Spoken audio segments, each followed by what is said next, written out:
السلام عليكم ورحمة الله وبركاته. الحمد لله نحمده ونستعينه ونستغفره ونعوذ بالله من شرور أنفسنا ومن سيئات أعمالنا. من يهده الله فلا مضل له ومن يضلل فلا هادي له. وأشهد أن لا إله إلا الله وحده لا شريك له وأشهد أن محمدا عبده ورسوله. يا أيها الناس اتقوا ربكم الذي خلقكم من نفس واحدة وخلق منها زوجها وبث منهما رجالا كثيرا ونساء.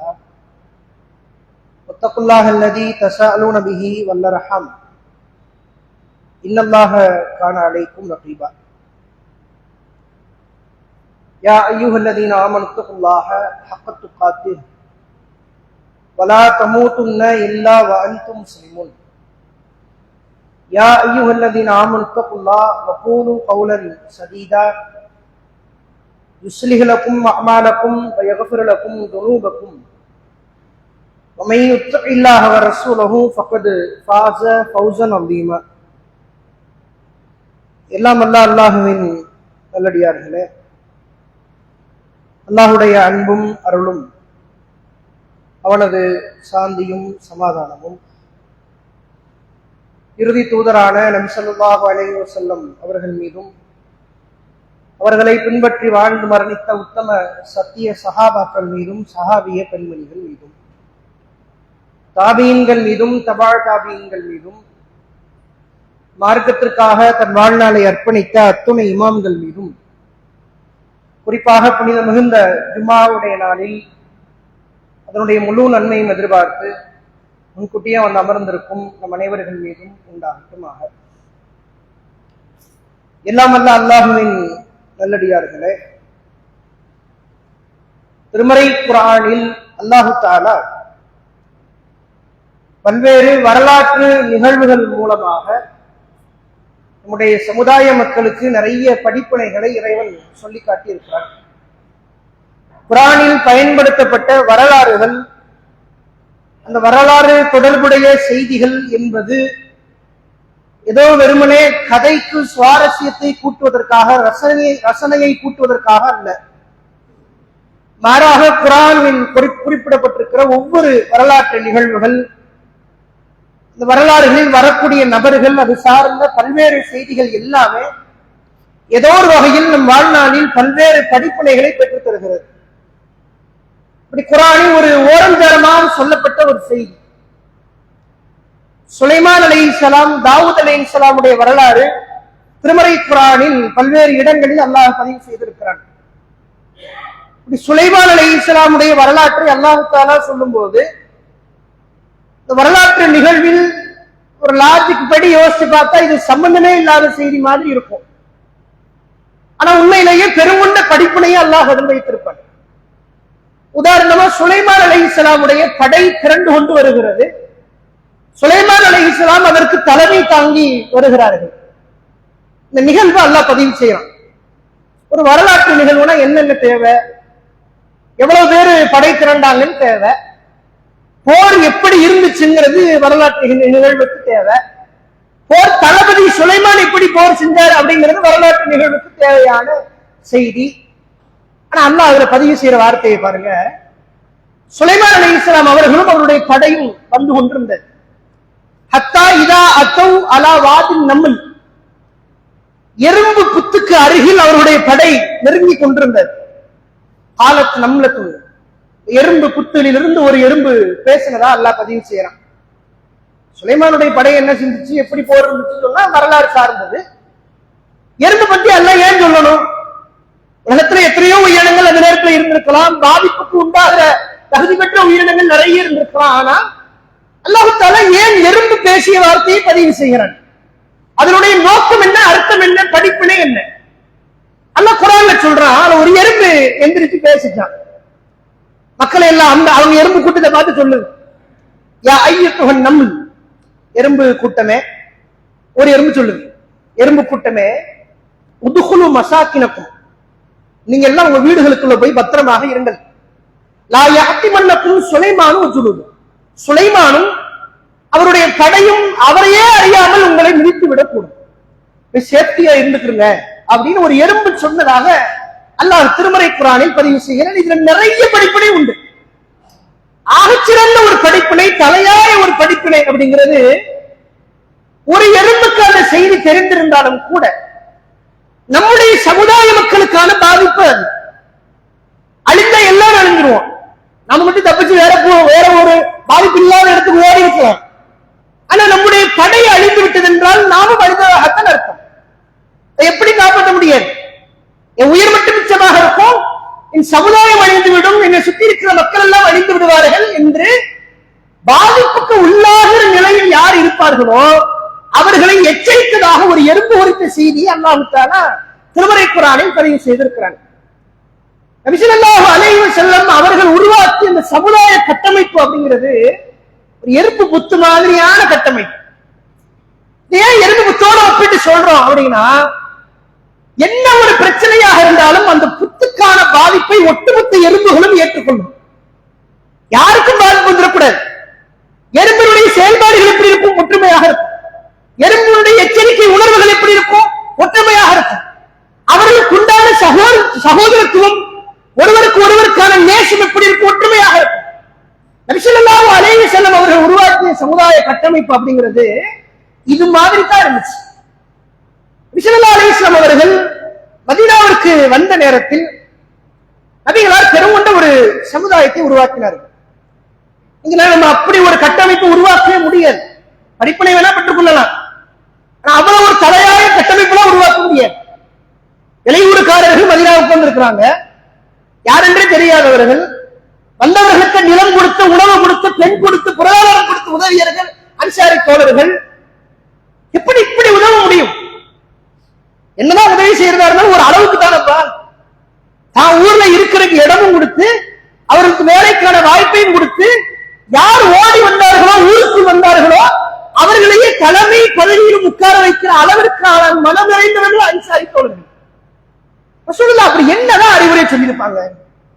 இப்படியான வலுவான ஒரு கட்டமைப்பு உருவாவதற்கான அறிவுரைகள் என்ன, அடிப்படைகள் என்ன? நபி ஸல்லல்லாஹு அலைஹி வஸல்லம் அவர்களுடைய சில அற்புதமான செய்திகள் மூலமா நீங்க பார்க்கலாம். ரசூலுல்லாஹ் இந்த மக்கள்கிட்ட ஆரம்ப காலத்திலேயே அவங்க மனசுல விதைச்சது என்ன அப்படின்னா, நம்ம எல்லாரும் ஒரு படை, நம்ம எல்லாரும் ஒரு கூட்டம். இந்த கூட்டத்துல அங்கங்க பிளவுகள் ஏற்படும், சண்டைகள் சச்சரவுகள் வரும், அதெல்லாம் அங்கங்கே முடிச்சிடும். ஜாஹிலியா காலத்தை போன்று பகைமையாக இருந்து விடக்கூடாது. வெளியே இருந்து ஆபத்துகள் வரும். வருகிற வேளையில் நீங்கள் எல்லாம் ஒற்றுமையாக இருக்கணும். இந்த அறிவுரையை ரசூலுல்லாஹ் போதிச்சுக்கிட்டே இருந்தாங்க. ஆரம்பமான அறிவுரைகள் தர்ம ரசூலுல்லாஹ் இப்படி சொன்னாங்க, அல் முஸ்லிமு கல் புனியான், முஸ்லிம்கள் ஒரு கட்டிடத்தை போன்று இருப்பார். பாதுஹா அஷத்து பாது, அந்த கட்டிடத்தில் ஒரு பகுதி இன்னொரு பகுதியை வலுவூட்டி கொண்டே இருக்கும். ஒரு செங்கலுக்கு பாதிப்பு அப்படின்னா ஒட்டுமொத்த கட்டடத்துக்கு பாதிப்பு தான். ஒரு செங்கல்ல போகட்டும் அப்படின்னு ஒட்டுமொத்த கட்டிடம் சும்மா இருக்காது. ஏதோ ஒரு இடத்துல அடி விழுகுது என்றால் நாம உயரத்தில் இருக்கக்கூடிய கோபுரமாக இருந்தாலும் கீழே வந்துதான் ஆகணும். என்ன செய்யறது? ரசூலுல்லாஹ் இரண்டாம் கட்டமான அறிவுரையாக அந்த மக்களுக்கு போதித்தது, பலவீனப்பட்ட மக்களை நம்மோடு வைத்துக் கொள்ள வேண்டும் அப்படிங்கிற அறிவுரை. ரசூலுல்லாஹ் பல நேரத்தில் மக்கள் மத்தியில போதிச்சாங்க. ரசூலுல்லாஹ்வுடைய படையை பாருங்க. அல்லாஹ்வுடைய தூதர் அவர்கள் மக்காவில் தனக்கு சொந்தமான ஒரு கூட்டத்தை உருவாக்கினார்கள். அதுல யாரெல்லாம் இருப்பான்னு பாருங்க. பிலால் இருப்பாரு, சுமையா இருப்பாங்க. மக்காவில் பலவீனப்பட்ட மக்கள். சரி, மதீனாவுக்கு வந்தாச்சு. மதீனாவுக்கு வந்ததுக்கு பிறகாச்சும் பெருங்கொண்ட தலைவர்களுடைய படையாது அப்படிங்கிட்ட இல்ல.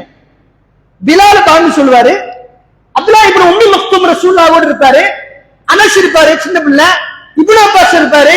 இப்படி யாரெல்லாம் பொருளாதாரத்தை துறந்து பலவீனப்பட்ட மக்களாக இருப்பார்களோ ரசூலுல்லாஹ் இவர்களை கொண்டுதான் படையை கட்டமைச்சாங்க. ரசூலுல்லாஹ் 300 பேர் 1000 பேர் அடிச்சாங்க அப்படிங்கிறது வெறுமனே அல்லாஹ்வுடைய உதவி மட்டுமல்ல. பதில் போர் களத்துல 300 பேர் 1000 பேர் சாச்சாங்க, மலக்குமார்களுடைய உதவி அப்படிங்கிறதெல்லாம் அற்புதம் மட்டுமல்ல, அற்புதம் இருந்துச்சு. அதே நேரத்துல நபிகளாருடைய இந்த கட்டமைப்பின் வலு அங்க இருந்துச்சு. ரசூலுல்லாஹ் எப்படி கட்டமைச்சிருந்தாங்க தெரியுமா? பலவீனப்பட்ட மக்களாக இருப்பாங்க. ஏன்னா அடிபடுவான ரசூலுல்லாஹ் இருப்பாங்க. யாருக்கெல்லாம் பாதிப்பு ரசூலுல்லாஹ் அங்க இருப்பாங்க. இங்க நம்ம கிட்ட இருக்கிற பெருங்கொண்ட பிரச்சனையே, சமுதாயம் சார்ந்த பெருங்கொண்ட பிரச்சனையே, பலவீனப்பட்ட இழத்துக்கு நம்ம ஆதரவு கொடுக்கிறது இல்லை. மற்ற விஷயங்களுக்கு போறோம், ஓகேதான். அடி எங்க விழுகுது, அங்கதானே அடைக்கணும். முதல்ல பாதிப்பு எங்க ஏற்படுது, அங்கதானே முதல்ல நிற்கிற முதல் குரல் அதற்காகத்தான் இருக்கணும். சமுதாய கட்டமைப்பை உடைக்கிற வண்ணம், மார்க்கத்தை கேலி கூத்தாக்குகிற வண்ணம், மார்க்கத்தை மட்டம் தட்டுகிற வண்ணம், முஸ்லிம்களை மட்டம் தட்டுகிற வண்ணம் எங்கெல்லாம் பாதிப்பு ஏற்படுகிறதோ அங்குதான முதல்ல போய் அடைக்கணும். சமுதாய கட்டமைப்பை ரசூலுல்லாஹ் இப்படித்தான உருவாக்குறாங்க. அறிவுரையா பண்ணாங்க. மக்களிடத்துல அறிவுரையை பயானே பண்ணாங்க ரசூலுல்லாஹ். ஒரு நேரத்துல உட்கார்ந்து பயான் பேசிட்டு இருக்காங்க. உட்கார்ந்தா ஒரு ஆள் வராரு. ரசூலுல்லாஹ் சஹாபாக்களை பாக்குறாங்க. பார்த்துட்டு அல்லாஹ்வுடைய தூதர் கேட்கிறாங்க, இவர் யாரு அப்படின்னு கேட்கிறாங்க. மக்கள் எல்லாம் சொன்னாங்க, ஹாதா ஹரியுன், இவர் மிகுதியான பணக்காரர், இவர் கேட்டால் பெண் கொடுக்கப்படும், அவர் பரிந்துரை பேசினால் அவருடைய பரிந்துரை ஏற்றுக்கொள்ளப்படும். இவர் வராரு, அவர் கேட்டா பொண்ணு கொடுத்துருவாங்க, பெண் கொடுப்பதற்கான பரிந்துரை சொன்னால் கூட ஏற்றுக்கொள்ளப்படும். வெளியும் பணக்காரர், அவ்வளவு பெரிய ஆளு, அந்தஸ்தான ஆளு, மரியாதையான ஆளு, அவர் சொன்னார்னா எல்லாமே நடக்கும்பா, எல்லாரும் கேட்பாங்கப்பா, அப்படி ஒரு ஆளு. ரசூலுல்லாஹ் அமைதியா இருந்தாங்க. அவர் போயிட்டார். பிறகு இன்னொரு மனிதர் வந்தார். வந்தவன கேட்கிறாங்க ரசூலுல்லாஹ், இவர் யாரு அப்படின்னு. இவர் ஏழ்மையான ஆள், ஃபக்கீர், ஏழ்மையான ஆள். இன் ஹத்தப அல்லாஹ், இவர் பெண்ணுக்காக பரிந்துரை செய்தால் பரிந்துரை ஏற்றுக்கொள்ளப்படாது.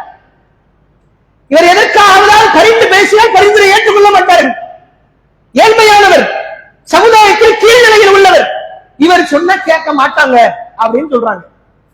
அல்லாஹ்வுடைய தூதர் அவர்கள் என்ன அறிவுரையை போடுறாங்க பாருங்க. சஹாபாக்கள் மனம், அன்சாரிகள் இருந்தாங்க, முஹாஜிர்கள் இருந்தாங்க, பொருளாதாரம் உள்ளவர்கள் இருந்தார்கள், பொருளாதாரம் இல்லாதவர்கள் இருந்தார்கள். எல்லாருக்கிட்டையும் ரசூலுல்லாஹ் சொன்ன அறிவுரையை பாருங்க. கடைசியில் சொன்னார்கள், இந்த ஏழ்மையான மனிதரை பார்த்து சொன்னார்கள், ஹாதா ஹைரும் மின் மில்இல் அர்த் மிஸ்ல ஹாதா. முன்னாடி போனாரப்பா ஒருவர், அவரை விட இந்த ஏழ்மையான மனிதர் பூமி முழுக்க நிரம்பி இருந்தால் நன்றாக இருக்கும் அப்படின்னு ரசூலுல்லாஹ். ரசூலுல்லாஹ்வுடைய கனவு கட்டமைப்பு அப்படிங்கிறது பலவீனப்பட்ட மக்கள் தான். ரசூலுல்லாஹ்வுடைய கனவு என்ன தெரியுமா? பூமி முழுக்க பலவீனப்பட்ட மக்கள் இருக்கணும். அகம்பாவத்தில் ஆடுறவன், பொருளாதாரம் இருந்தா வரவன், காசு இருந்தா வரவன், மற்ற உலக ஆதாயத்திற்காக கூட்டம் சேர்பவன், சமுதாயம் என்று பேசுபவன். ரசூலுல்லாஹ்வுடைய கனவு கட்டமைப்பு இது அல்ல. நபிகளாருடைய கனவை பலவீனப்பட்ட மக்கள் இருக்கணும் அப்படிங்கிறது. உதாரணமா இன்னொரு செய்தி உண்டு. நேரத்தில் அல்லாஹ்வுடைய தூதர் அவர்கள் அல்லாஹ் குர்ஆன்ல எப்படி சொல்றான் பாருங்க. ரசூலுல்லாஹ் ஒரு நேரத்துல காஃபிர்களுடைய பெருமொண்ட தலைவர்கள்ட்ட ரசூலுல்லாஹ் பேசிக்கிட்டு இருந்தாங்க. பேசும்போது அந்த தலைவர்கள் கொஞ்சம் இஸ்லாத்தை நோக்கி மனசு கொடுக்கிற மாதிரி பேசுறாங்க. கொஞ்சம் இஸ்லாத்துக்கு வர மாதிரி இருக்கு. ரசூலுல்லாஹ்க்கு ஒரு ஆசை. என்ன ஆசை அப்படின்னா, இப்ப இருக்கிற நிலைமையில இப்ப பலவீனமா இருக்கும். இப்ப நாமளே அப்படிதான் நினைக்கிறோம். 10 எம்எல்ஏ சட்டமன்றத்துக்கு அனுப்பிச்சுட்டா அப்படின்னா சமுதாயத்துக்கு முழு பாதுகாப்பு நினைக்கிறோம். அனுப்புறதுல பிரச்சனை இல்ல. ஆனா முழு பாதுகாப்பு அங்கேதான் கிடைக்கணும் ஒண்ணுமே கிடையாது, நம்பிக்கையில கிடையாது. அனுப்புவா அவ்வளவுதான், அனுப்புறதுக்கான முயற்சி எடுப்பா அவ்வளவுதான். ஏன் போன ஒரு ஆளு 2 ஆளு சமுதாயத்துக்கு மொத்தம் பேசிட்டாங்களா? சமுதாயத்துக்கு தேவையான எல்லா குறை நிறைகள், நமக்கு தேவையான எல்லா கோரிக்கைகள் ஒவ்வொரு தடவையும் சட்டமன்றத்துல முழங்கப்படுகிறதா? அதெல்லாம் இல்ல. அனுப்புவோம் நம்பிக்கை. ரசூலுல்லாஹ்க்கு அந்த மாதிரி ஒரு நம்பிக்கை. என்ன அப்படின்னா, பணக்காரர்கள் 2-3 பேர் அவங்க இஸ்லாத்துக்கு வந்தா கொஞ்சம் நல்லா இருக்குமே அப்படின்னு ரசூலுல்லாஹ்க்கு ஆசை. படை ஏழ்மைப்பட, படை பலவீனப்பட்ட படை, அவங்களுக்கு ஒண்ணுமே ரசூலுல்லாஹ் இருக்கிறாங்க. ரசூலுல்லாஹ்க்கு ஒண்ணு அவங்க இருக்கிறாங்க. பின்னாடி ஒரு ஹதீஸ் உண்டு. இந்த ஹதீஸ் பாருங்க.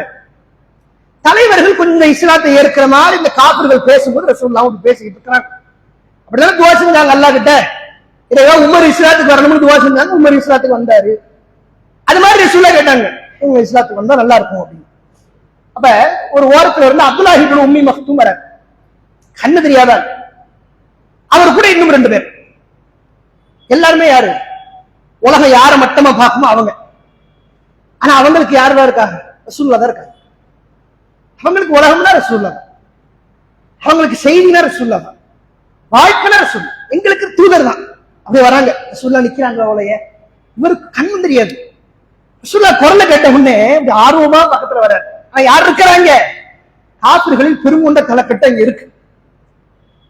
இப்ப கிட்ட வந்த உடனே அந்த காபிர்கள் சொல்றாங்க ரசூலுல்லாஹ் பார்த்து, நாங்க இஸ்லாத்துக்கு வருவதாக இருந்தால் உத்ருத் ஹாவுலாஇ லா யக்தரிபுன அலைனா, இதோ இவர்களை தூர தள்ளுங்கள், விரட்டுங்க, இவர்களுக்கு எங்கள் மீது அதிகாரம் வந்து விடக்கூடாது. இந்த பலவீனப்பட்ட மேல வரணுமா? இன்னைக்கு நம்மளுமே இந்த சமுதாய மக்களுடைய முன்னேற்றத்துக்காக எவ்வளவோ பாடுபடும். சின்ன சின்ன விஷயங்கள்ல நம் மீது எவ்வளவோ குற்றச்சாட்டுகள் சொல்லப்படும், பொய்யான குற்றச்சாட்டுகள். தீவிரவாதம்னா என்னன்னே தெரியாது எங்களுக்கு, பாம்புல என்னன்னு தெரியாது, கொலைனா என்னன்னு தெரியாது. அது நம்ம மீது பெருமண்ட குற்றச்சாட்டு தான் இருக்கும். சரி, குற்றச்சாட்டு வந்துருச்சு, எப்படி போக்குறது? நல்லதை செஞ்சு போக்குவோம், தர்மத்தை கொடுப்போம், பலவீனப்பட்ட மக்களை அரவணைப்போம், இரத்த தானம் செய்வோம், உயிர்களை பாதுகாப்போம் என்று நம்முடைய பணிகளை முன்னெடுத்துட்டு போயிட்டே இருந்தா அங்கேயே மட்டும் கட்டுவாங்க. இவங்களை மேல வரக்கூடாது, இவங்களை சரிக்கு சமமாக உட்காரக்கூடாது, இவர்கள் எல்லாம் புகழப்படக்கூடாது, இவர்கள் எல்லாம் நல்ல இடத்துக்கு வரக்கூடாது. என்ன எப்படி முன்னாடி இருந்தாலும் அப்படியே இருக்கும். காலத்துக்கு நம்ம அப்படித்தான் இருக்கும். காலத்துக்கு அந்த 3.5% தான். காலத்தில் இவன் தீவிரவாதி தான், காலத்தில் இவன் கெட்டவன், இவன் என்ன முன்னேறான் கெட்டவன் தான். எவ்வளவு நல்லது செஞ்சாலும் கோடி கோடியாக இறைத்தான் இவன் கெட்டவன் அப்படியே தள்ளுவாங்க. அதே மாதிரி இந்த காபிர்கள் சொல்றாங்க, இந்த அப்துல்லாஹ் இப்னு உம்மி இவங்க எங்க பக்கத்துல வரக்கூடாது, துரத்துங்க, எங்க மேல உங்களுக்கு அதிகாரம் வந்துடும். சொன்ன உடனே ரசூலுல்லாஹ் கொஞ்சம் அமைதியா இருந்தாங்க. அமைதிக்கு தண்டனை பாருங்க. சொல்ல என்ன செய்யல, சரி போங்கப்பா, பேசிட்டு இருக்கல, போங்க, அப்புறம் பார்த்துக்குவோம் அப்படின்னு சொல்லல. என்ன நீங்க அவங்க நடத்துறீங்க, அவங்கள எங்க ஆளுங்க அப்படின்னு சொல்லல. ஹதீஸ்ல எப்படி வரும் தெரியுமா? ரசூலுல்லாஹ்வுடைய மனதில் என்ன நேர்ந்ததோ அது நேர்ந்தது. இதான் ஹதீஸ். வேற எதுவுமே இருக்க. ரசூல் எப்படி நினைச்சாங்க அப்படி நினைச்சாங்களா இருக்கு. ரசூல்லா மனதில் என்ன நிகழ்ந்ததோ அது நிகழ்ந்தது. என்னவோ ரசூல்லா நினைச்சாங்க. நல்லதும் இருக்கலாம். ரசூல்லா அப்படி துரத்துற ஆள் இல்ல, துரத்தல. குரான்ல அல்லாஹ் பல்வேறு வசனங்கள், நீங்க அபசவத்தவல்லா மட்டுமல்ல, குரான்ல வேறு சில வசனங்களும் உண்டு. அபசவத்தவல்லா அஞ்சாஹுல் அமா, இதோ இந்த குருடர் வந்த பொழுது இதோ இந்த முஹம்மத் கடுகடித்து விட்டார், முகம் திருப்பிக் கொண்டார் அப்படிங்கிற அல்லாஹ். அவன் உள்ளத்துல முத்திரையிட்டு அவன் காஃபிரு, அவன் எப்படி தூய்மையாக ஆகுவான்? தூய்மையான மக்கள் இந்த பலவீனப்பட்ட மக்கள். குரான்ல இன்னொரு இடத்துல அல்லாஹ் சொல்லுவான், துரத்துன்னு அவன் சொன்னான்ல, அல்லாஹ் சொல்லுவான் வலா தத்ருதுல்லதீன யதுஊன ரப்பஹும் பில் கதாத்தி வல் அஷி. அல்லாஹ்வை மட்டுமே நம்பி இருக்கிற, இறைவனை மட்டுமே காலையிலும் மாலையிலும் புகழ்ந்து கொண்டிருக்கிற, அல்லாஹ்வுடைய முகப்பொருத்தத்தை மட்டுமே விரும்பக்கூடிய இந்த மக்களை துரத்தி விடாதீர்கள் முஹம்மதே அப்படின்னு அல்லாஹ் குர்ஆன்ல வசனத்தை சொல்றான். இன்னொரு வசனம் உண்டு, வஸ்பிர் நஃப்ஸக் மஅல்லதீன யதுஊன ரப்பஹும் பில் கதாத்தி வல் அஷி. காலையிலும் மாலையிலும் இறைவனை வணங்குகிறார்களே இவர்களை மட்டுமே உள்ள முழுக்க நிரப்பிக் கொள்ளுங்கள் அப்படின்னு அல்லாஹ் சொல்லுவான். சுலபத், உங்க உள்ளத்துக்கு இவங்க போதும், இந்த கூட்டம் அதை எப்படி பாதுகாக்கணும்னு யோசிங்க. நவமரணிவர் அதுல என்ன வந்தா வரட்டும், அவன் மறுமைக்கது வரட்ட போட்டும், அல்லாஹ்வை நம்பி இருக்கு இந்த கூட்டத்தை வச்சுக்கிறீங்க அப்படிங்கிறாங்க. ரசூலுல்லாஹ் உருவாக்கிய கட்டமைப்பு அப்படி. அவங்களுக்கு ஒரு பாதிப்பு ரசூலுல்லாஹ் சும்மா இருக்க மாட்டாங்க. பலவீனப்பட்ட மக்கள் நாலாபுரமா அடி உழுகும், துன்பங்கள் வரும், கஷ்டங்கள் வரும், குற்றச்சாட்டுகள் வரும். ஒவ்வொரு நேரத்திலும் அல்லாஹ்வுடைய தூதரவர்கள் அப்படி சிங்கமாக களத்தில் நிற்பாங்க. ஒரு ஹதீஸ் உண்டு, அல்லாஹ்வுடைய தூதரவர்கள் கான அஜ்வதுன் நாஸ், மக்களிலேயே அழகாக இருப்பார். கான அஜ்வதுன் நாஸ் வ அஹ்ஸனுன் நாஸ், மக்களிலேயே அழகாக இருப்பார்கள், மக்களிலேயே வீரமாக இருப்பார்கள். எப்ப தெரியுமா? 62 வயசுல அந்த ஹதீஸ். 62 வயசுல ரசூலுல்லாஹ் அழகு, 62 வயசுலயே வீரம். சத்தம் ஒண்ணு கேட்குது மதீனாக்கு வெளியில, கடுமையான சத்தம். கேட்டவுடனே எல்லாரும் பயந்து போயிருந்திருக்கிறாங்க. எதுவும் கியாமத்துக்கு வந்துருச்சோ, தண்டனை எது வந்துருச்சோ அப்படின்னு பயந்து போயிருந்திருக்கிறாங்க. போர் எது வந்துருச்சோ அப்படின்னு பயந்து எதிர்த்து வெளியே வராங்க. ரசூலுல்லாஹ் பாக்குறாங்க, ரசூலுல்லாஹ் காணோம். எங்க சத்தம் கடிச்சோ அங்க இருந்து வராங்க. ரசூலுல்லாஹ் குதிரை மேல உட்கார்ந்து அதை பார்த்துட்டு இருந்த சஹாபி சொல்றாரு, கான அஜ்வதுன் நாஸ் வ அஹ்ஸனுன் நாஸ். ரசூலுல்லாஹ் இவ்வளவு அழகா இருந்தாங்க, எவ்வளவு வீரமாக இருப்பாங்க. வந்து சொல்றாங்க ரசூலுல்லாஹ் ஒண்ணும் பாதிப்பு இல்லை இருங்க அப்படின்னு. ஒரு சின்ன பாதிப்பு என்றால் இந்த சமுதாயத்திற்காக முதல் குரல் கொடுக்கக்கூடியவர்கள் அல்லாஹ்வுடைய தூதர் நபி ஸல்லல்லாஹு அலைஹி வஸல்லம் அவர்கள். அந்த சமுதாயமும் பதிலுக்கு இருந்துச்சு. ரசூலுல்லாஹ் உருவாக்குற கட்டமைப்புல அந்த மக்கள் ரசூலுல்லாஹ் சொல்றது அப்படிலாம் கேட்டாங்கன்னு பாக்குறோம். ரசூலுல்லாஹ் என்ன சொன்னாலும் சஹாபாக்கள் செய்வாங்க. அதுக்கு குடிக்க கூடாதுன்னா குடிக்க மாட்டாங்க, போர் செய்யறதுன்னு செஞ்சிருவாங்க. போர்க்களத்துக்கு வரும்போதெல்லாம் பாருங்க, நம்மள மாதிரிலாம் இல்லை. இப்ப நான் ஆர்ப்பாட்டம் வச்சிருக்கோம், நாளைக்கு இன்னைக்கு வச்சிருக்கோம் ஆர்ப்பாட்டம் பரமக்குடியில. ஆர்ப்பாட்டத்துக்கு வாங்கிறது சாதாரண அழைப்பு. 2:30 மணி போல வாங்க, வேன் கிளம்பிடும் வாங்கன்னு கூட்டிட்டு போயிருவோம். ஒரு ஆர்ப்பாட்டம் முடிச்சு வந்துருவோம். இதுக்கு வரதுக்கே மாற்றம். ரசூலுல்லாஹ் எப்படி கூப்பிட்டாங்க தெரியுமா? சஹாபாக்கள் அல்லாஹ்வுடைய தூதர் அவர்கள் மரத்துக்கு அருகாமையில வச்சு பையத்து வாங்குறாங்க சஹாபாக்கள். சத்திய பிரமாணம் பையத்து கூப்பிடும் போது சில பேர் பின் வாங்குகிறார். இதுவரைக்கும் கேட்ட பையத்து ஓகே, அக்கபா உடன்படிக்கைலாம் அதுக்கு முன்னாடி. அதெல்லாம் என்ன செஞ்சாங்க? அல்லாஹ்வுக்கு இணை வைக்க கூடாது, விபச்சாரம் செய்யக்கூடாது, திருடக்கூடாது, அவதூறு சொல்லக்கூடாது. இதுதான் பையத். இந்த பையத்துக்கு இது ஃபார்முலாவே ஒரு மாதிரி இருக்கு. பின்வாங்குறாங்க. அவர் ஒரு சஹாபி வருவார், சலமா இப்னு அக்வா அவர் பேரு. அவரை கூப்பிட்டு நீங்க எல்லாத்தையும் பையத்து பண்ணுங்க, அவர் பையத்து பண்ணிடுவார். கொஞ்ச நேரம் எல்லாத்தையும் போயிட்டு மறுபடியும் வருவாங்க சலமா கிட்ட, சலமாவே பையத்து பண்ணிட்டீங்களா அப்படின்னு. அல்லாஹ்வுடைய தூதர் இப்பதானே நான் பையத்து பண்ணேன். அப்படியா, சரி இன்னொரு தடவை பண்ணுங்க அப்படின்பாரு. ரசூலுல்லாஹ் இன்னொரு தடவை சொன்ன உடனே மறுபடியும் பையத்து பண்ணுவார் சலமா இப்னு அக்வா. இல்ல பையத்துக்கு பயந்தாங்க, உங்கள்கிட்ட 2 தடவை பையத்து கேட்டாங்க, அப்படி எதுல பையத்து பண்ணீங்க அப்படின்னு அறிவிப்பாளர் கேட்பாரு, ஹதீஸ் அறிவிக்கிறவர்கிட்ட. அவர் சொல்லுவாரு, அல்லாஹ்வுடைய தூதரிடத்தில் நாங்கள் அந்த மரத்துக்கு அருகாமையில் பையத்து பண்ணினோம். பையத்து எதன் மீது பண்ணினோம் தெரியுமா? அலல் மௌத், மரணத்துக்கு தான் பையத்தை. பையத்தை என்னது? மரணம் தான். கையை கொடுத்தாங்கன்னா மௌத்தாவ போறன்னு அர்த்தம். உயிரை கொடுக்குறியா, அதான் பையத். அது என்ன கேட்டோட எப்படி உயிரை கொடுத்தாங்க? எப்படிப்பா இவ்வளவு மன்றாட வேண்டி இருக்குது? ஜமாத்தை உருவாக்குறோம், கட்டமைப்பை உருவாக்குறோம், பெருமொன்ன கூட்டங்கள் மாநாட்டுக்கு ஆர்ப்பாட்டத்துக்கு பொதுக்குழுக்கெல்லாம் வருது. வர வைக்கிறவங்களுக்கு படாத பாடுபடுறது, இப்படி பாடுபட வேண்டிய தேவையில்லையே. ஒரு ஆர்ப்பாட்டம்னா என்ன பாடுபட வேண்டியதாக தெரியுமா? மக்களை திரட்டுறக்குள்ளையும் நீ பொதுக்கூட்டத்தில் வெளியில ஒரு போட்டோவை பாக்குறீங்க, ஒரு மாநாட்டுக்கு வெளியில ஒரு போட்டோவை பாக்குறீங்க. அந்த சமுதாயத்தை அந்த கோரிக்கைகளை நிறைவேற்றுவதற்காக வேண்டி குரல் கொடுப்பதற்கு, இந்த கூட்டத்தை சேர்ப்பதற்கு எவ்வளவு கஷ்டம் தெரியுமா? எவ்வளவு போராட்டம், எத்தனை பயானி, எத்தனை திருமண பிரச்சாரம், எவ்வளவு நினைவூட்டல்கள். இன்னும் 5 நாள் 2 நாள் 3 நாள் போஸ்ட் போட்டுட்டே இருக்கணும். அவங்க மறந்துடுவாங்க, காலை சாப்பிட மறக்க மாட்டாங்க, ஆர்ப்பாட்டம் மறந்துடுவாங்க. சொல்ல அப்படி கேட்டவனும் வந்துருவாங்க. எப்படி உருவாக்குறாங்க இப்படி ஒரு சமுதாயத்தை? எல்லாமே எதிராக ரசூலுல்லாஹ்வுடைய பாசத்துல உருவாக்குற சமூகம். இருக்கிற ஒவ்வொரு மனிதர்களும் சமுதாயத்தின் மீது அக்கறை அல்ல, சமுதாயத்தின் மீது பாச உணர்வு கொள்ளணும். அவங்க மேல ஏன் அவ்வளவு அக்கறையா இருக்கு? அவங்க மேல கொண்ட பாசம் அப்படி. ஏன் சமுதாயம், என்னுடைய மக்கள், அவர்களுக்காக எந்த நேரத்திலும் நினைப்பேன். நான் எனக்கு கஷ்டமா இருந்தாலும் நினைப்பேன், நான் நல்ல நிலைமையில இருந்தாலும் நினைப்பேன், நான் கஷ்டமா இருந்தாலும் நினைப்பேன், இந்த பொருளாதாரம் இருந்தாலும் நினைப்பேன், பொருளாதாரம் இல்லாட்டி நிற்பேன். அது எந்த ஜமாத்தோ எந்த அமைப்போ கொள்கை ஒன்றா போராட்டம். எப்படி சமுதாயத்துக்காக நிற்பேன்? ரசூலுல்லாஹ் அப்படி நின்னாங்க. குர்ஆன் அல்லாஹ் சொல்றான்ல, லக்கத் கான லக்கும் ரசூலுன் லக்கத் ஜாஅக்கும் ரசூலுன் மின் அன்ஃபுசிக்கும், உங்களிலிருந்தே உங்களுக்கு ஒரு தூதர் வந்திருக்கிறார். அவர் எப்படிப்பட்டவர் தெரியுமா? அல்லாஹ் சொல்றான், அஸீஸுன் அலைஹி மா அனித்தும், நீங்கள் சிரமப்பட்டால் அந்த தூதருக்கு பாரமாக இருக்கும். அல்லாஹ் சொல்றான் குர்ஆன். அல்லாஹ்வுக்கு ஒரு பேர் உண்டு, அஸீஸ் ரவுஃப் அப்படிங்கிறது அல்லாஹ்வுடைய பேர். 2 பேர் குர்ஆன்ல பார்த்தா தெரியும், அஸீஸ் ரவுஃப் ரஹீம். இதெல்லாம் அல்லாஹ்வுக்கு மட்டுமே உள்ள பேர், நம்ம எல்லாம் வைக்க கூடாது. அஸீஸ்னு பேர் வைக்க கூடாது, அப்துல் அஸீஸ் தான் வைக்கணும். ரஹீம் ரவுஃப்னு பேர் வைக்க கூடாது, அப்துல் ரவுஃப் அப்துல் ரஹீம் தான் வைக்கணும். குர்ஆன்ல அல்லாஹ் சொல்றான், அந்த தூதர் எப்படிப்பட்டவர் தெரியுமா? ரவுஃபுன் ரஹீம், அன்பானவர், இரக்கமானவர் அப்படிங்கிறாங்க. ரசூலுல்லாஹ் அப்படி ஒரு இரக்கம், ஒரு பாசம். அது அன்சாரிகள் மேலையும் சரி, முஹாஜிர்கள் மேலையும் சரி. அதெல்லாம் இந்த அன்சாரிகள் திருப்பி செஞ்சாங்க பாருங்க ரசூலுல்லாஹ்க்கு. அவங்க கொண்ட பாசத்துக்கு கைமாறாக அந்த சமுதாயம் செஞ்ச கொடுத்த அன்பு இருக்குதே. போர்க்களத்தில் நின்று ரசூலுல்லாஹ் சொல்றாங்க, யார் என்னோடு இப்ப போர் செய்வாங்களோ சொர்க்கத்தில் என்னோடு இருப்பார் அப்படின்னு சொன்னாங்க ரசூலுல்லாஹ். சொன்னவுட வாதில வேகம் ஓடி வந்தவர் அன்சாரி, அந்தர் மூத்த பேர்.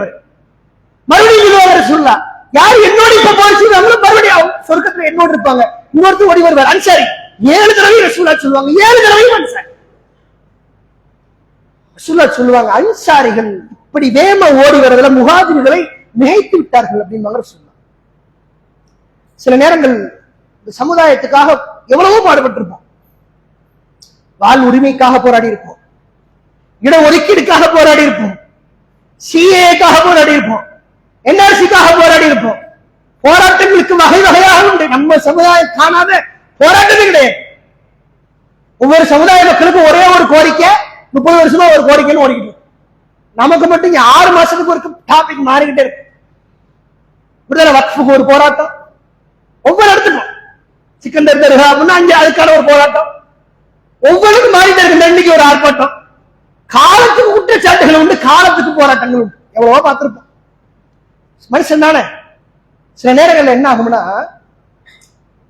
சமுதாயத்தின் மீது கோபம் கொண்டுருவாங்க. ஒரு ஜமாத்துல இருந்தேன், தலைவரா இருந்தேன், செயலாளரா இருந்தேன், தாயியா இருந்தேன், எவ்வளவு கஷ்டப்பட்டு இந்த சமுதாயத்துக்கு எனக்கு என்ன வந்துச்சு. சில பேர் பேசுறதுலாம் உண்டு, காதுக்கு வந்து சொல்றேன். சில பேர் பேசுறது நம்ம முன்னாடியே, இப்பெல்லாம் சமுதாய பணிலாம் ஒண்ணு செய்யறது இல்லைங்க. என்ன பண்ணுது இந்த சமுதாயம்? எனக்கு அவ்வளவோ பாடுபட்டேன், 20 ஆண்டு காலம் பாடுபட்டேன், 30 ஆண்டு காலம் பாடுபட்டேன். பதிலுக்கு இந்த சமுதாயம் என்ன பண்ணுச்சு? ஒண்ணும் பண்ணாது. சமுதாயம் ஒண்ணுமே நமக்கு திருப்பி பண்ணாது. அதுதான் உண்மை, அதை புரிஞ்சுக்கணும். இந்த சமுதாயத்துக்காக பாடுபட்டீங்கன்னா இந்த சமுதாயம் ஒண்ணுமே திருப்பி பண்ணாது. ரசூலுல்லாஹ் சஹாபாக்களை கூட்டிக்கிட்டு ஹந்தக்குக்கு போய் நின்னாங்க. ஹந்தக்குக்கு போய் நிற்கும் போது ஹந்தக்கு சரியான அடி, சாப்பாடு இல்லை, பசி பட்டன. அப்ப இந்த முனாஃபிகீன்கள் பேசிக் கொள்கிறார்கள். பாருங்க, இந்த வார்த்தை தான் நம்ம இப்ப சொல்றோம்ல, இந்த வார்த்தையை சொல்றோம் முனாஃபிக். இப்ப ஹந்தக்ல நிக்கிறாங்களே இந்த முஸ்லிம்கள், அவர்களுடைய மார்க்கம் அவர்களை ஏமாற்றி விட்டது அப்படி சொல்றாங்க. யாரு சொல்றா? முனாஃபிக். ரசூலுல்லாஹ் சமுதாயம் போன சாப்பாட்டு வழியில நிக்கிற வண்டியா அப்படின்னு சொல்றான் முனாஃபிக். அப்ப ஈமான்தாரிகள் அவர்களுக்கு பதில் கொடுக்கிறார்கள். ஈமான்தாரிகள் பதில் சொன்னாங்க. என்ன பதில் சொல்லியிருப்பாங்க நினைக்கிறீங்க? கனிமத்தைகள் கிடைக்கும்ல பேச்சா அப்படி சொன்னாங்களா? ரசூலுல்லாஹ்வோட இருந்தால் அந்தஸ்து கிடைக்கும்ல அப்படி சொன்னாங்களா? சொர்க்கம் கிடைக்கும் கூட சொல்லல. என்ன சொன்னாங்க தெரியுமா? அவர்களை பார்த்து, முனாஃபிக்குகளை பார்த்து சொன்னாங்க, ஹாதா மா வஅதனல்லாஹு வ ரசூல். இப்ப கஷ்டப்படுறோம்ல, சமுதாயத்துக்காக போராடினா துன்பம் வருதுல, சமுதாயத்துக்காக போராடினா பிரச்சனை வருதுல, ஒண்ணுமே எல்லாரும் போறல. ஹாதா மா வஅதனல்லாஹு வ ரசூல், இதுதான் அல்லாஹ் அல்லாஹ்வுடைய தூதரும் எங்களுக்கு வாக்களித்தது. கூப்பிடும் போதே இப்படித்தான் இருக்கும் தான் ரசூலா கூப்பிட்டாங்க. அப்படித்தானே இருக்கும். கூப்பிடும்போது காசு கிடைக்கும் கூப்பிட்டாங்களா? இல்லையே. கூப்பிடும்போது பொருளாதாரம் கிடைக்கும் கூப்பிட்டாங்களா? இல்லையே. கூப்பிடும் போது எங்களிடத்தில் வாக்கு கொடுத்தது கஷ்டம் வரும் தான். கஷ்டம் வருது, ஏத்துக்கிட்டோம். சில நேரங்கள்ல சமுதாயம் உங்களுக்கு எதிராக நிற்கும். நீங்க செஞ்ச என்ன நன்மை நினைச்சு பார்க்காது, எதிராக நிற்கும். ரசூலுல்லாஹ்க்கு எதிராக நின்றுக்க. ரசூலுல்லாஹ் மக்கா வெற்றி முடிஞ்சிருச்சு. முடிஞ்சதுக்கு பிறகு அதுக்கு அடுத்த போர்க்களம் ஹுனைன் போர்க்களம். ஹுனைன் பெருங்குண்ட போர்க்களம், காஃபிர்களுடைய கடைசி அத்தியாய போர்க்களம் ஹுனைன். நிறைய படிப்பினைகள் உண்டு. அது ஒரே ஒரு நிகழ்வு. ஹுனைன் முடியுது. இப்ப மக்கா வெற்றி முடிஞ்சதுக்கு பிறகு நிறைய பேர் இஸ்லாத்துக்கு புதுசா வந்திருக்கிறாங்க. இப்ப இவங்க எல்லாம் கூட்டிட்டு ஹுனைன் போர்க்களம். சஹாபாக்கள் படையும் பெருசு, காஃபிர்களுடைய படையும் பெருசு. கிட்டத்தட்ட 20,000க்கும் அதிகமான ஒட்டகங்களே அந்த ஹுனைன்ல இருந்து கிடைக்கும். பாத்துக்கிறீங்க போர் எவ்வளவு பெருசு. ஹுனைன் முடிஞ்ச உடனே ரசூலுல்லாஹ் என்ன பண்ணுவாங்கன்னா, கனிமத்தை எடுத்து புதுசா இஸ்லாத்துக்கு வந்தாங்களா காஃபிர்கள், அவங்களுக்கு கொடுப்பாங்க. இஸ்லாத்துக்கு வந்துட்டாங்க முஸ்லிம்களுக்கு, காஃபிர்களா இருந்தவங்க புதுசா இஸ்லாத்துக்கு வந்த முஸ்லிம்கள், இவங்களுக்கு ரசூலுல்லாஹ் கனிமத்தை கொஞ்சம் அதிகமா கொடுத்துட்டு, ஏற்கனவே இருப்பாங்களா அன்சாரிகள், அவங்களுக்கு கொஞ்சம் குறைவா கொடுக்குறாங்க. பாருங்க, சில நேரத்துல இந்த சமுதாயத்துக்காக நம்ம நின்னாலும் சமுதாயம் எதிராகத்தான் பேசும். உங்களுக்கே ஒரு பாதிப்பு வரும், அது வரத்தான் செய்யும், ஏத்துக்கிறோம். கொடுத்த உடனே அன்சாரிகளுக்கு கோபம். ஒவ்வொரு ஆளும் ஒவ்வொரு வார்த்தை சொல்கிறார்கள். ரசூலுல்லாஹ் பார்த்து ஒருத்தர் சொல்றாரு, மா உரீது பிஹாதில் கிஸ்மத்தி வஜ்ஹுல்லாஹ். கிஸ்மத் போட்டு கொடுக்கிறது யாரு? பங்கு போட்டு கொடுக்கிறது யார்? ரசூலுல்லாஹ். ஒருத்தர் சொல்றாரு, ரசூலுல்லாஹ் போட்டு கொடுத்த இந்த பங்கு, அவர் சஹாபி அன்சாரி, ரசூலுல்லாஹ் போட்டு கொடுத்த இந்த பங்கில் அல்லாஹ்வுடைய முக பொருத்தம் இல்லை அப்படிங்கிறார். இன்னொருத்தர் சொல்றாரு, அல்லாஹ் ரசூலுல்லாஹ் பாவம் மன்னிப்பு கொடுக்கட்டும் விடுங்க. யார்? ரசூலுல்லாஹ் பாவம் செஞ்சுட்டாங்களா? இப்ப எதுக்கு? புதுசா வந்தவங்களுக்கு நிறைய கொடுத்ததுனால ரசூலுல்லாஹ் பாவம் செஞ்சுட்டாங்க. இன்னொருத்தர் பேசுறாரு, கொஞ்சம் லாஜிக்கா பேசுறாரு, இன்ன ஹாதா லஹுவல் அஜப். என்னடா இது ஆச்சரியமா இருக்குது. ஒரு அன்சாரி சொல்றாரு, ஆச்சரியமா உள்ளது. இன்ன சுயூஃபுனா தக்துரு மின் திமாஇ குரைஷ். எங்களுடைய கத்தி வாட்கள் குறைஷியுடைய கழுத்தை அறுத்து அந்த ரத்தத்தை கூட இன்னும் காயறத்த கரவுட இன்னும் காயல. வகனாயிமுனா துரத்து அலைஹிம். ஆனா எங்களுக்கு சேர வேண்டிய கனிமத்து மறுபடியும் குறைஷிக்க போடுமா? இப்பதான் இஸ்லாத்துக்கு வந்திருக்காங்க அவங்க. போன போர்ல என்னது? எங்களுக்கு எதிரி. போன பொருளை அறுத்த ஈரண்ண காயல, அதுக்குள்ள கனிமத்து அவங்களுக்கு போகணுமா? அப்படி ஒருத்தர் பேசுறாரு. குற்றச்சாட்டுகள் யாரை பார்த்து? ரசூலுல்லாஹ் பார்த்து. சில நேரங்களில் குற்றச்சாட்டுகள் உண்மையா இருக்காது, அதை புரிஞ்சுக்கிறீங்க. பாசத்தின் வெளிப்பாடலே குற்றச்சாட்டு வரும். நீங்க ரொம்ப மக்கள் மேல அன்பு கொண்டிருந்தீங்க அப்படின்னா, ஒரு ஆள் மேல தோல்ல கைப்பற்றிருந்தீங்க, இன்னொரு ஆள் வச்சுக்கோங்க, அவன் மேல தோல்ல மட்டும் கைப்பற்றிருக்கீங்க, என் மேல கைப்பட மாட்டீங்களா? அப்ப நான் இல்லையா இப்போ வந்து மேல கைப்பற்றி, அது மாதிரி பாசம் தான். ரசூலுல்லாஹ் பார்த்து இப்படிலாம் சொல்லவும், சாத் பின் அபீ வக்காஸ் ரசூலுல்லாஹ் கிட்ட வராரு. வந்து 5 நிமிஷம் முடிச்சுக்கிறேன். அந்த ரசூலுல்லாஹ் சொல்றாரு, அல்லாஹ்வுடைய தூதரே, குறைஷிகள் எல்லாம் இப்படி பேசுகிறார்கள், நீங்க உருவாக்குற சமூகம், அவர்களுக்காக நீங்க உங்களுக்காக அவர்கள் அன்சாரிகள் எல்லாம் இப்படி பேசுகிறார்கள் அப்படின்னு சொன்ன உடனே சாது சொல்றாரு. ரசூலுல்லாஹ் கேட்கிறாங்க, ஃபைன் அன்த மின் சாத். சாதே, அவங்க சொல்றது இருக்கட்டும், நீங்க என்ன சொல்றீங்க அப்படின்னு. சாது அன்சாரி, நீங்க என்ன சொல்றீங்க அப்படின்னு கேட்ட உடனே சாத் பின் அபீ வக்காஸ் சொல்றாரு, நானும் அந்த கூட்டத்தை சேர்ந்தவன் தான் அப்படிங்கிறார். எப்படி இருக்கும்? செய்தியை சொல்ற ஆளு சொல்றாரு, நானும் அவர்களை சேர்ந்தவன், உண்மைதான் அவங்க சொல்றது. அப்படியா? எல்லாரும் கூடாரத்தை ஒன்று சேர்க்க வரேன் அப்படிங்கிறாங்க. சொல்லா எல்லாரும் ஒன்று சேர்ந்த பிறகு நபிகளார் வருகிறார்கள். அன்சாரிகளுக்கெல்லாம் ஒரே கவலை, ரசூலுல்லாஹ்க்கு ஊர் பாசம் வந்துருச்சு அப்படிங்கிறது தான். கட்டமைப்பு பாசத்துல உருவாய் இப்படி ஒரு தலைவனை பார்க்கவே முடியாத வரலாற்று இனிமேல் வரப்போவது கிடையாது. பாசத்தாலேயே உருவான ஒரு தலைவர். ரசூலுல்லாஹ் வந்து பேசுறாங்க அந்த மக்கள்கிட்ட, கடைசியாக இறுதியான சில வார்த்தைகள் சொல்றாங்க. அன்சாரிகளை இப்படி எல்லாம் சில வார்த்தைகள் என்கிட்ட வந்துச்சு. அதற்கு ரசூலுல்லாஹ் பதில் சொல்றாங்க, அலம் ஆத்திக்கும் துலாலன் ஃபஹதக்குல்லா. எப்ப கனிமத்து வேணுங்கிறீங்க, ஒரு காலத்துல வழிகட்ட கொள்கையில் இருந்தீங்களே சொல்றாங்க ரசூலுல்லாஹ். அல்லாஹ் செஞ்சத ஒரு காலத்துல வழிகட்டுல இருந்தீங்க, அல்லாஹ்தான உங்களுக்கு நேர்வழி காட்டணும். ஆளுக்கும் ஃபாவிலாக்கும் உண்டா, ஏழ்மையாக இருந்தீர்கள், அல்லாஹ் உங்களுக்கு பொருளாதாரத்தை கொடுத்தான். வாடாதன் ஃபல்லல்லாஹு பைன குலூபிக்கும், அல்லாஹ்தான் உங்கள் உள்ளத்தில் அமைதியை கொடுத்தான். அதை நினைச்சு பார்க்க மாட்டீங்களா? இந்த கனிமத்து வேணும்னு நினைக்கிறீங்களே, நேர்வழி அதை விட பெருசு இல்லையா? சொல்லிட்டாங்களா? பாருங்க, சொன்னோடனே சஹாபாக்கெல்லாம் அமைதியாயிட்டாங்க. சரி, ரசூலுல்லாஹ் சொல்றது கரெக்ட் தான், கனிமத்தோட அது பெருசு. ரசூலுல்லாஹ்க்கு மனசு கேட்கல, நம்ம மக்களை திட்டி விட்டோமே. ரசூலுல்லாஹ் மறுபடியும் சொல்றாங்க அவங்களை பார்த்து, மக்களை பார்த்து, அலா துஜீபுன்னி யா மஅஷிரல் அன்சார், அன்சாரிகளை எனக்கு எதுவும் பதில் பேச மாட்டீங்களா? பதிலே பேசல. ரசூலுல்லாஹ் கேட்கிறாங்க, எனக்கு எதுவும் பதில் பேச மாட்டீங்களா அப்படின்னு. சஹாபாக்கள் சொல்றாங்க, அல்லாஹ்வுடைய தூதரே, உங்களுக்கு நாங்க என்ன பதில் பேசுறது? சொன்னோட ரசூலுல்லாஹ் பாயிண்ட் எடுத்து கொடுக்குறாங்க, இதெல்லாம் நீங்க பதிலா சொல்லணும் அப்படின்னு. என்ன பதில் சொல்லணுமா? ரசூலுல்லாஹ் சொல்றாங்க, தூதரே, அத்தைத்தனா முகத்திபன் ஃபஸத்தக்னாக், மக்கா உங்களை துரத்தியது பொய்யர் என்றது, நாங்கள் தான் உன்னை உண்மையாளர் என்றோம். இப்படி என்னை பார்த்து சொல்லுங்க நாங்க சொல்லுவோம். அது சொல்றாங்க, மஹ்தூனன் ஃபனஸர்னாக், விரண்டு ஓடி வந்தீர்கள், உதவி செய்தவர்கள் நாங்கள், இப்படி என்னை பார்த்து சொல்லுங்கப்பா அப்படின்னு நாங்க சொன்னோம். சொல்லிட்டு கடைசியாக சொன்னார்கள் அவர்களை பார்த்து, தர்தௌனா யத்ஹபு நாஸ் பில் அம்வால், இதோ புதிதாக இஸ்லாத்தை ஏற்றுக்கொண்ட மக்காவாசிகள் பொருளாதாரத்தை கொண்டு வீட்டுக்கு செல்வார்கள், ஆனால் நீங்கள் நபி ஸல்லல்லாஹு அலைஹி வஸல்லம், நீங்கள் இந்த நபியோட வீட்டுக்கு போவீர்கள் அப்படின்னு நாங்க ரசூலுல்லாஹ் சொன்னவனே சஹாபாக்கள் ரசூலுல்லாஹ் பார்த்து சொன்னாங்க, ரபீனா பி ரசூலுல்லாஹி ஸல்லல்லாஹு அலைஹி வஸல்லம் கிஸ்மன் வ ஹத்தன், நபிகளாரையே எங்களுடைய கனிமத்தாக, எங்களுடைய பங்காக நாங்கள் எடுத்துக்கொள்கிறோம் அப்படின்னு சொல்லி ரசூலுல்லாஹ் கூட்டிட்டு ஊருக்கு போனாங்க. ரசூலுல்லாஹ் கூட்டிட்டு சஹாபாக்கள் எல்லாம் அன்சாரிகள் எல்லாம் மதீனாக்கு போனாங்க. ரசூலுல்லாஹ் சொன்னாங்க கடைசியில, என் வாழும் உங்களோடு இருந்தது, என் மரணமும் உங்களோடு இருக்கும் நாங்க ரசூலுல்லாஹ். அதே போன்று மதீனாவிலே அடக்கம் செய்யப்பட்டாங்க. அக்காக வரல, எந்த ஊர் பாசம் குற்றச்சாட்டு வந்துச்சோ செயல்வரலை தூக்கி எறிந்தார் அந்த குற்றச்சாட்டு, பாசத்தால அந்த குற்றச்சாட்டு. இப்படி ஒரு சமுதாயத்தை உருவாக்கினார்கள் அல்லாஹ்வுடைய தூதர்.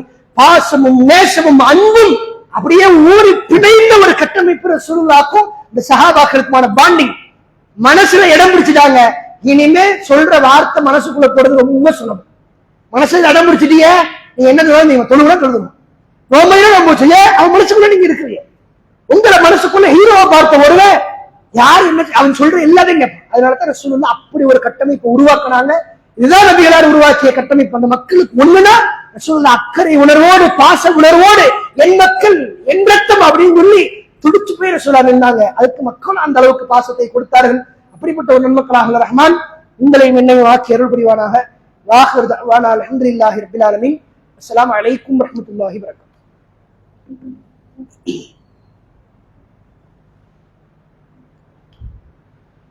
அஸ்ஸலாமு அலைக்கும் அல்ஹம்துலில்லாஹி ரப்பில் ஆலமீன் வல் ஆகிபத்து லில் முத்தகீன் வஸ்ஸலாத்து வஸ்ஸலாமு அலா சய்யிதினா முஹம்மதின் வ ஆலிஹி வ ஸஹாபிஹி அஜ்மஈன்.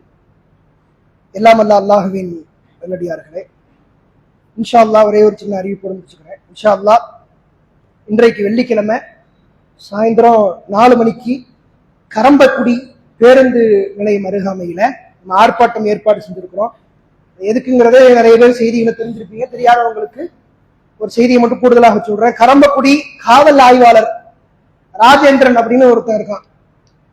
முஸ்லிம்கள் இரத்த தானம் செய்யறதுல இன்னைக்கு தமிழகத்துல நம்பர் 1 முஸ்லிம்கள்.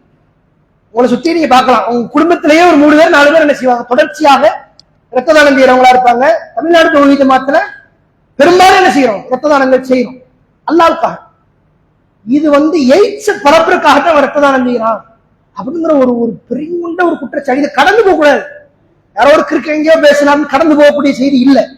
இது என்ன ஆகும் அப்படின்னா, நாளைக்கு ஒருத்தம் பேசுறது, நாளைக்கு இன்னொருத்தம் பேசுவோம், இப்படித்தான் பரவச்சு. மீது உள்ள குற்றச்சாட்டுகள் எல்லாமே ஆரம்ப காலத்தில் சொல்லப்படுகிற பொழுது களையப்படாமல் இருந்ததுனால தான் தொடர்ச்சியாக பேசப்பட்டு அது உண்மை போல காட்சி அளிச்சு. தப்லீக் ஜமாத் மாநாடு நடத்துறதுனால கொரோனா பரவிச்சுங்கிறது சொன்னது ஒரு ஆள். கடைசியா பரவுனது எப்படி, மொத்தமே அப்படி பரவிடுச்சு. கடைசியில் அது இல்லைங்கிறது அல்லாஹ்வுடைய அருளால நிரூபிச்சோம். இன்னைக்கு நாம இதுக்கான ஒரு சரியான பதிலடியை கொடுக்கணும். அதற்காக வேண்டி ஒரு ஆர்ப்பாட்டம் ஏற்பாடு செய்யப்பட்டிருக்கிறது. மக்கள் எல்லாமே அணிசூழ கலந்து கொள்ளுங்கள். நம்முடைய கிளையின் சார்பாக வாகன ஏற்பாடும் செய்யப்பட்டிருக்கு. 2:30 மணிக்கு வாகனம் இங்கிருந்து கிளம்பும். அதனால முன்கூட்டியே பதிவு செஞ்சு அதிகமான மக்கள் வந்தடைங்க. கரம்பக்குடி பேருந்து நிலையத்துல சாயந்தரம் 4 மணிக்கு இன்ஷா அல்லாஹ் இன்றைக்கு ஆர்ப்பாட்டம் ஏற்பாடு செய்யப்பட்டிருக்கிறது. அஸ்ஸலாமு அலைக்கும் வரஹ்மத்துல்லாஹி வபரகாத்துஹு.